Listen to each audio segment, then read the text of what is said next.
كويس لازم يبقى موجود في الملعب. يعني اللعيب الكويس هو اللي بيبدا المباراه واللي بيبقى عنده الثقه اللي انت بتديله الدعم. يعني المدرب، انا بشتغل مدرب، فانا اقصى حاجه قبل التدريب قبل كل شيء اديله الدعم. يعني ادي اللعيب الدعم واديله الثقه ان هو يبقى موجود في الملعب. لكن انا ما بخليش الاثنين لعيبه او الثلاثه اربعه لعيبه يقعدوا ينافسوا بعض، ودي مشكله. كل الانديه المصريه من جيل السبعينات لغايه لفتره قريبه كان منافسه بين اللعيبه في الفرقه مع بعض.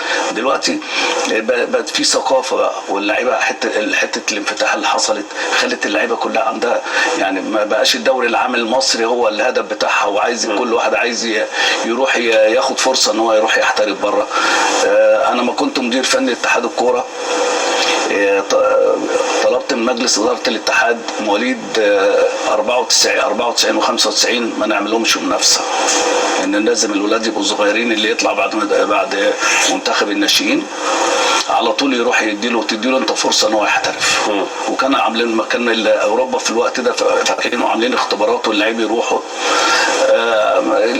حصل بقى يعني ان انا عملت القرار ده كان صعب جدا ان هو يتنفذ، وقرار ده قلب الدنيا. ما تجاوبتش ساعتها الانديه كلها بقى. الانديه كان اولياء الامور قبل الانديه، يعني اولياء الامور كانت قبل الانديه. بس دلوقتي يا كابتن فاروق ده اولياء الامور دلوقتي هم دلوقتي هم اللي انا بتكلم 2014 انا كنت ماسك الاتحاد، كنت مدير فني الاتحاد.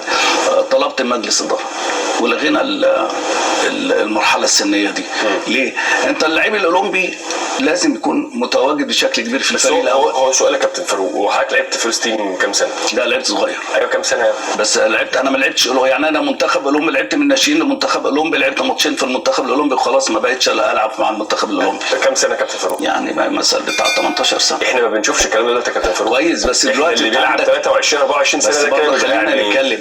الدوري العام في الفتره دي اللي انا كنت بلعب فيها ما كانش في دوري عام. لا ما هو حتى في الاجيال اللي بعد كده كان انا واحد غيري يقول ده انا لعبت وانا عندي 18 سنه. لا ما كانش في دوري عام، كانت الكره متوقفه في مصر سنه 71.